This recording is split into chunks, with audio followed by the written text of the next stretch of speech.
Good afternoon, everybody. So this is going to be a follow-up on my Sportsman 570 I did a review on a little over a year ago. So this is going to be basically after a year's worth of use. If my opinions have changed, if they've gotten better or worse, has it lived up to the hype? Do I still love it? Do I hate it? We'll answer all these pretty soon, and we'll also go over things that I have done to it, and that's a small list. So we'll get right into that.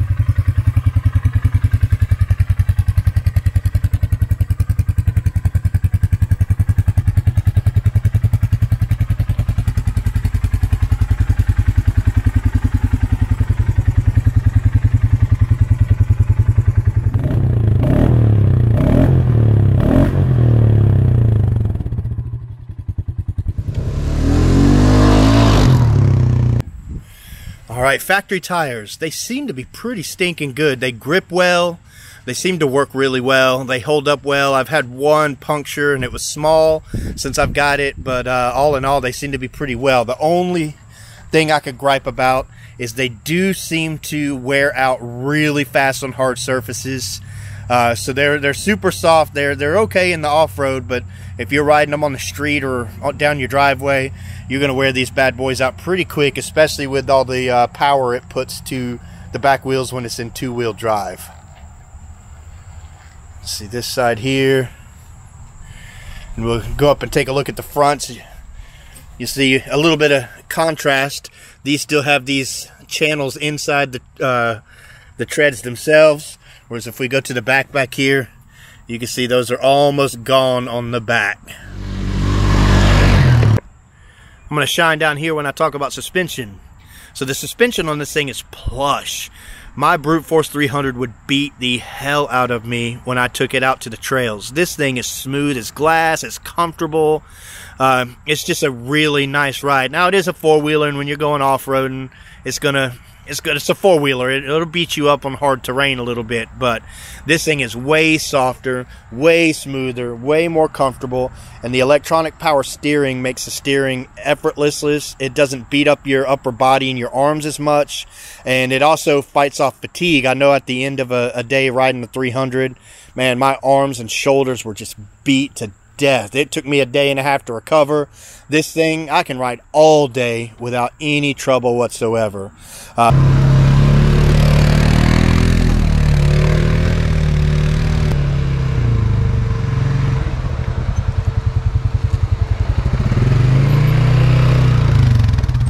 So what's the bad things?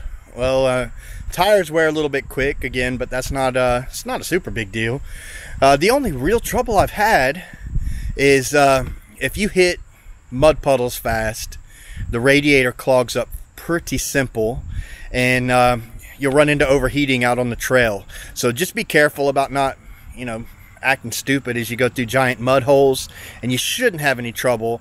It is difficult to get these radiators, and probably any four-wheeler, even my Brute Force that I used to have, had the same trouble with it.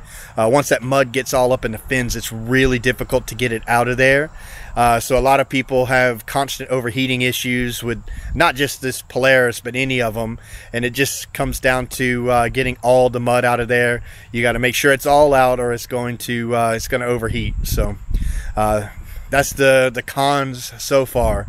The four-wheel drive system, I love it. It works flawlessly. I've had no troubles. It'll go just about anywhere. It's been on some hairy stuff. It's tottered around. It's been we've had a couple of scares, but it stayed rubber side down each time.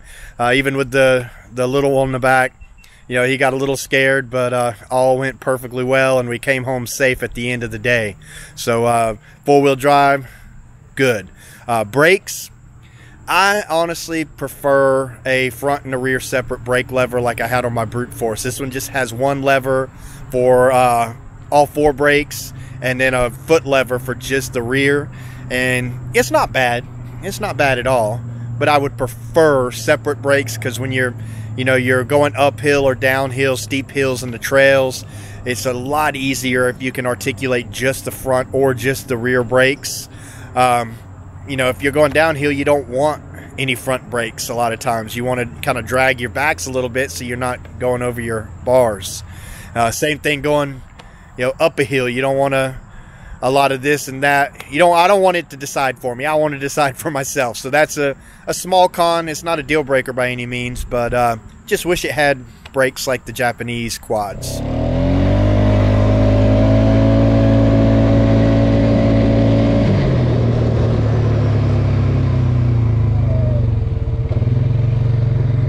All right, another thing, I have a friend his dad has I think it's like a 17 model 570 Sportsman, and when I got this one, he said, yeah, I think I'm gonna go with a different brand because the engine braking is so hard on those Polarises, it'll about break your neck when you let off the throttle. Well, I'm happy to say I haven't experienced that. I think they've made some changes to that, because I have heard a lot of people say that on the older models, but on this one, the engine braking is pretty smooth.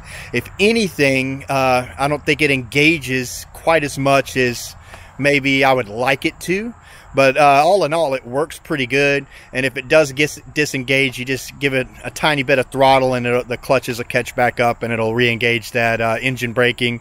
But it's not too hard. It seems to be kind of, I don't know, it's in the sweet spot. It seems to work pretty well. Roughly about the same as my Brute Force 300 that I had. They're about neck and neck as far as engine braking goes. Feels about the same to me. So no complaints. If that was a problem in the past, they seem to have gotten that taken care of and fixed. All right, right here's the meat and potatoes of what we have done to the Sportsman 570 EPS. You can see we have some bright trail lights and a winch. The winch is the Harbor Freight ZX2500. It's installed with a synthetic rope. Down at the bottom, the fair lead, you'll see the wire rope fair lead does not actually fit without drilling new holes, but the fair lead for the synthetic rope, it fits like a glove, fits right on there. The lights, very bright, they're just cheap lights off of Amazon. I think I got them from Christmas or my birthday or something of that nature.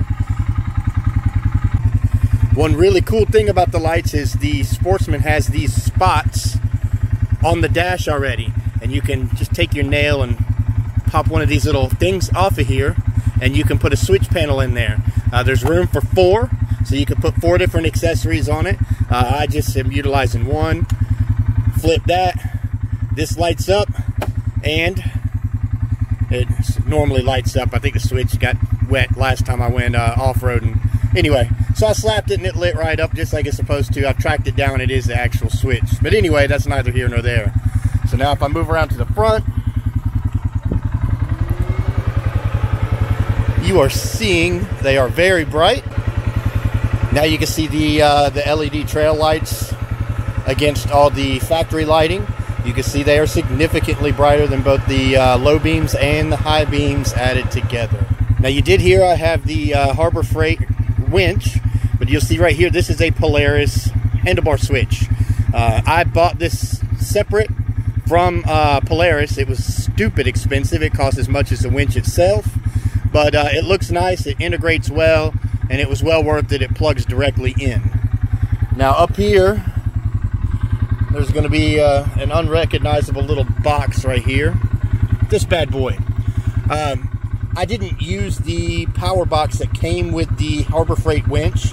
I disassembled it. I pulled this out. This is a wireless transmitter that goes to the remote. And then I wired in a standard Polaris relay for the winch. So that way I could run factory wiring all the way through. And then wire this in as well. So I also had that wireless functionality that the Harbor Freight winch came with. All right, lots of room in there, by the way. Thought I would show that really quick. Lots of stuff in there. I still got plenty of room over here on this other side. If I need to add more stuff, I got recovery stuff. I've got gloves. I've got a first aid kit. I've got my winch controls, fuses, flashlights, USB cables, a little bit of everything in there. Four-wheel drive is pretty simple. You got a switch for two-wheel drive and a switch for all-wheel drive, and that's pretty much it. Come over here, we've got charging port for a trickle charger, cigarette lighter type adapter. You got your key right here, your dash is up there, all the normal controls you'd expect. I did put a rear view mirror on this one so I can see behind me on trails. I also upgraded my winch hook here. I put this big daddy one right here on because my tree hugger and some of the other things I clip onto, most of the hooks that these come with are too stinking small to accommodate like a tree hugger. So I just bought a bigger one to put on there so it was a little bit easier to tie up stuff. Another slight peeve, 1-inch receiver hitch. You have to go out and find one of these because they're not super common. All vehicles have that much bigger receiver, so I can't share things between my truck and the four-wheeler. This has to have its own separate receivers, and most of them that I found had the ball welded on. You can't change them. So for the 2 trailers, I had a 1 7/8 and a 2-inch. I had to buy 2 separate receivers to be able to pull both of my different trailers. So that's kind of a bummer, but again, not a deal breaker. It just, I wish it had a 2-inch receiver on it. I took my seat off so I could show you guys this storage thing that I've got, and you can see it's pretty nasty up under here. Obviously, I did not take the seat off when I cleaned it last time, and maybe I should have.